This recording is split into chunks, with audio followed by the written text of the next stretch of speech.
ದಶಕಗಳ ಕನಸು ಹೊತ್ತಿದ್ದ ಕುಡಚಿ ರೈಲ್ವೆ ಮಾರ್ಗ ನೆನೆಗುದಿಗೆ ಬಿದ್ದಿದೆ. ಚಾಲನೆ ನೀಡಿ ವರ್ಷಗಳೇ ಕಳೆದರೂ ಕೂಡ ರೈಲು ಸಂಚಾರ ಇಲ್ಲಿವರೆಗೂ ಕೂಡ ಕನಸಾಗಿಯೇ ಉಳಿದುಕೊಂಡಿದೆ.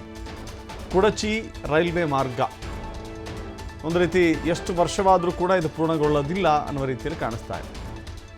ಇಲ್ಲಿಯವರೆಗೂ ರೈಲು ಇಲ್ಲಿ ಬಂದಿಲ್ಲ. ಬಟ್ ಈ ವಿಚಾರದಲ್ಲಿ ಅನೇಕರು ರೈಲು ಬಿಟ್ಟಿದ್ದಾರೆ. ಬಾಗಲಕೋಟೆ ಲೋಕಾಪುರ ಪಟ್ಟಣಕ್ಕೆ ಇನ್ನೂ ರೈಲು ಬಂದಿಲ್ಲ. 7 ದಶಕಗಳಿಂದ ಸಾರ್ವಜನಿಕರಲ್ಲಿ ಇಲ್ಲಿ ರೈಲು ನೋಡುವಂಥ ಕನಸಿದೆಯಂತೆ. ಕೋಟಿ ರೂಪಾಯಿ ವೆಚ್ಚದಲ್ಲಿ ನಿರ್ಮಾಣವಾಗಿದೆ ರೈಲು ಕಾಮಗಾರಿ. ಬಟ್ ಇಲ್ಲವೇ ಇಲ್ಲ. ಬಾಗಲಕೋಟೆಯಿಂದ ಲೋಕಾಪುರಕ್ಕೆ ರೈಲು ಮಾರ್ಗ ಎಷ್ಟೇ ಮನವಿ ಸಲ್ಲಿಸಿದರೂ ಕೂಡ ಯಾವುದೇ ಉಪಯೋಗವಾಗಿಲ್ಲ. ಅವಕಾಶವಿದ್ದರೂ ಕೂಡ ಯಾವುದೇ ರೀತಿಯ ಬಸವ ಎಕ್ಸ್ಪ್ರೆಸ್ ಆಗಲಿ ಮತ್ತೊಂದಾಗಲಿ ಬಂದಿಲ್ಲ. ಮೈಸೂರಿಗೆ ಹೊರಡುತ್ತಿರುವ ರೈಲು ಇದೇ ಲೋಕಾಪುರದಿಂದ ಪ್ರಾರಂಭಿಸಿದರೆ ಅನುಕೂಲ ಅಂತ ಹೇಳಿ ಸಾರ್ವಜನಿಕರು ಬೇಡಿಕೆಯನ್ನು ಇಟ್ಟಿದ್ದಾರೆ.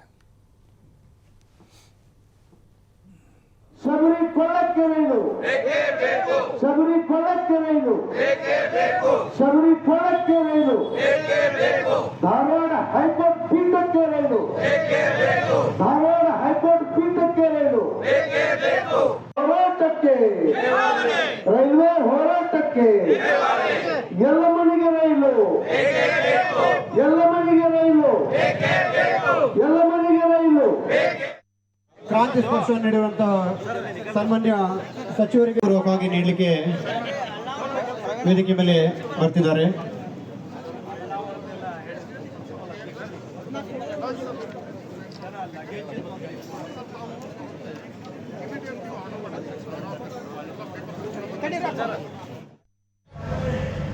ದಾಂಡೇಲಿ ಧಾರವಾಡ ಒಂದು ಪ್ಯಾಸೆಂಜರ್ ರೈಲನ್ನು ಉದ್ಘಾಟನೆ ಮಾಡಲಿಕ್ಕೆ ಮಾನ್ಯ ಸಚಿವರಾದ ವಿ ಸೋಮಣ್ಣ ಅವರು ಬಂದಾರ.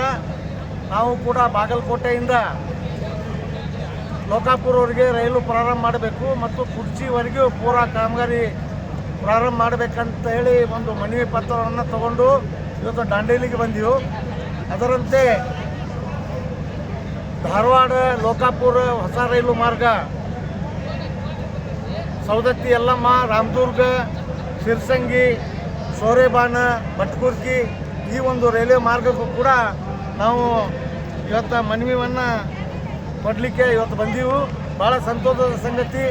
ಇಲ್ಲಿ ಒಂದು ಹಬ್ಬದ ವಾತಾವರಣ ದಾಂಡೇಲಿ ನಿರ್ಮಾಣ ಆಗಿದೆ. ಇವತ್ತು ದಾಂಡೇಲಿ ಧಾರವಾಡ ಒಂದು ಪ್ಯಾಸೆಂಜರ್ ರೈಲನ್ನು ಉದ್ಘಾಟನೆ ಮಾಡಿ